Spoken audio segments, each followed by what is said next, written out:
sense.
Bé, bon dia.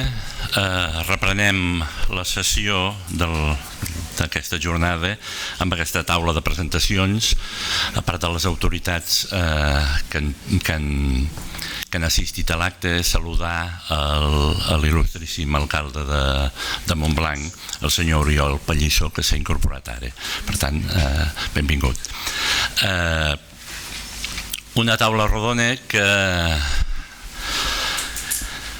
planteja dubtes, incerteses, però segur que l'expertesa d'aquesta taula, si em treuen a mi, els hi puc garantir que és elevada. Per tant, tenim dos arquitectes i dos historiadors i moltes més coses. Ja els he advertit que no els llegiré el currículum vitae perquè és extraordinàriament llarg i que en gastaríem tota l'hora.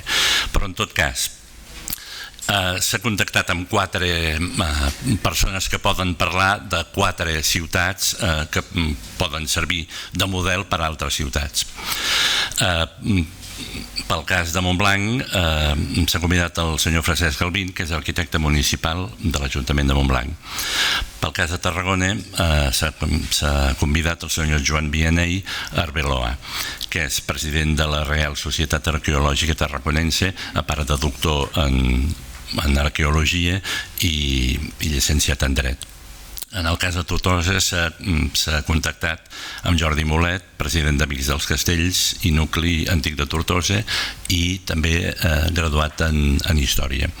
I el cas d'Altafulla s'ha contactat amb el senyor Josep Maria Roca, que ha estat arquitecte municipal d'Altafulla un bon grapat d'anys. Això seria una milionèsima part del currículum, podríem estar parlant, però en tot cas sí que aquestes 4 ciutats que poden modelitzar com han de ser o cap a on han d'anar les recuperacions dels centres històrics, dels cascs antics de les ciutats. La patrimonialització ha d'excloure necessàriament l'ús residencial, pot afectar. Hem de trobar models, o s'han de trobar models per conviure la preservació del patrimoni alhora que la vivenda. La vida en els nuclis històrics s'ha de veure alterada per aquesta patrimonialització. Han de ser espais viscuts o només espais de serveis? Si són espais de serveis, seran espais viscuts. 4 models, començaríem per l'ordre que tenim al full, començaríem pel cas de Montblanc amb el senyor Francesc Albin, arquitecte municipal de l'Ajuntament de Montblanc.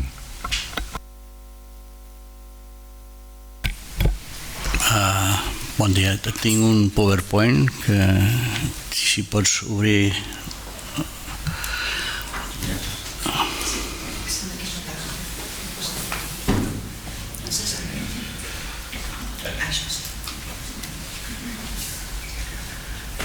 Llavors, per veure'l... Ara, molt bé. Bueno, bon dia a tothom i gràcies per l'invitació. Intentaré ser breu en el programa que ens demaneu de la necessitat o la conjunció del viure i el patrimoni dintre del que són els cascos antics. Jo crec que Montblanc és un cas atípic de molts altres nuclis per una sèrie de condicions especials que té, que a vegades les coses dolentes fa que siguin bones per unes altres coses i que per tant el cas de Montblanc és un cas jo crec que diferent de molts altres casos. Si em pots passar les diapositives, això és un vol de Montblanc, que és el vol americà del 1945. Montblanc doncs tenia, en el seu moment, després passem una mica la història de com es genera la muralla, però hi ha una muralla i a dintre aquest casc i pràcticament té molts pocs eixamples en aquesta època i és una economia de la Conca de Barberà en el que és més aviat de tipus rural i fa poc havia passat, teníem el tren, però poc bé, està bastant mal comunicada, és la Conca a través del Coll de l'Illa o Cabra no té una gran comunicació i la Conca deixa de ser una economia rural però més ja pobra. Això fa que no hi hagi grans intervencions dintre del que és el casc i això semblant també i fa que hi hagi aquesta pobresa econòmica fa que el casc aviat es conservi. Això també ha sigut municipal de Falset, també el casc de Falset, el casc antic també es conserva una mica per la pobresa que hi pot haver-hi. Si pots passar, sisplau.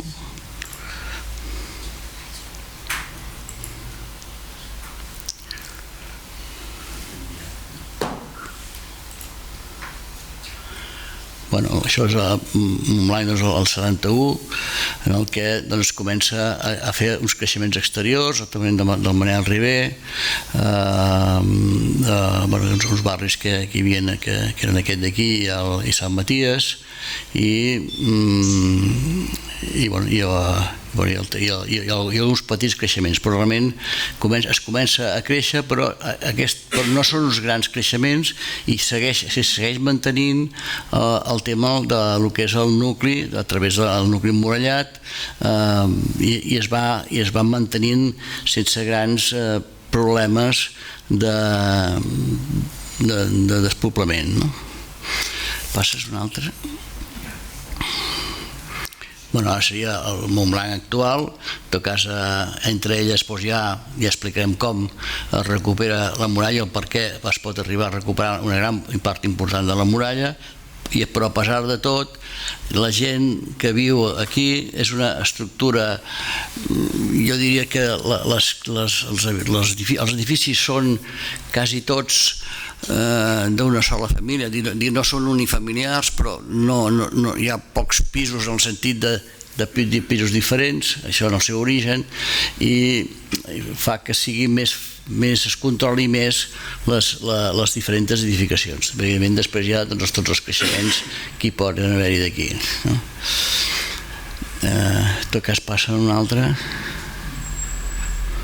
Això són actuacions de la muralla actuals, les últimes que hem fet aquí davant del que és Sant Francesc, però realment tot el que és la muralla, que explico això de la muralla perquè dona peu a el que després explicaré del per què passa que hi hagi un control bastant important del que és el patrimoni dintre de Montblanc. Passa una altra.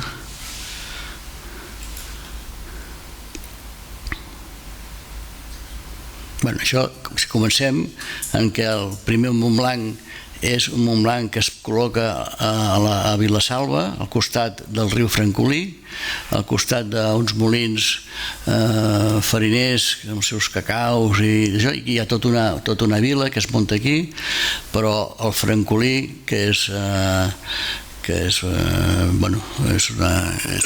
com sabeu, tant el Francolí com l'Anguera, però sobretot el Francolí són d'una potència quan s'enfaden a base de bé, i ho van destrossar tot. Llavors els habitants d'aquí es van situar en un turó aquí dalt, al costat d'un castell que es munta, i es munta una primera muralla al costat d'aquest petit castell, i s'abaten i abandonen totalment Vilasalva. Passem una altra.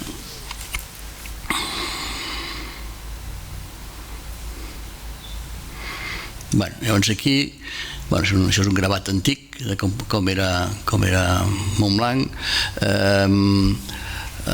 Diguéssim, aquesta seria aquesta primera muralla que es munta aquí al carrer el carrer Senan, Senan no, però és igual. I aquí hi ha aquesta primera edificació, i en posterioritat es fa tota una muralla que envolta cap a aquesta banda. I aquí dintre, a través seria com el carrer Major, un carrer Major i un altre carrer que puja cap aquí, que reparà en diferents esglésies que hi ha. Els habitants s'encerclen amb aquesta muralla, com jo diria quasi totes les ciutats d'Europa, perquè arriba un moment que la manera de defensar-se dels diferents atacs, i abans també ja s'havia inventat una sèrie de muralles, des dels romans, i abans ja la gent s'havia de defensar amb una sèrie de muralles, però en aquest moment es fa una ampliació en aquest punt d'aquí, i es fa tota aquesta muralla del segle XIV. Seguim. Quan les muralles ja no tenen sentit, perquè els carons ja funcionen i tot això, les ciutats, aquestes muralles no tenen cap utilitat des d'un punt de vista defensiu, i llavors els ajuntaments ven els exteriors, els patis exteriors. Normalment hi ha un carrer interior per aquí dintre que dona la volta, al costat del pas de ronda, a la part baixa, però totes les parts exteriors, que evidentment estaven sense construir, els ajuntaments venen aquestes finques o generen com unes parcel·les i les venen a diferents propietaris que hi col·loquen horts i en aquests horts comencen a edificar-hi magatzems i després acaben fent-hi i posant-hi uns habitatges. Aquesta història, en comptes de tirar-los a terra, com en alguns casos de ciutats tiren les muralles perquè els hi molesta, en aquest cas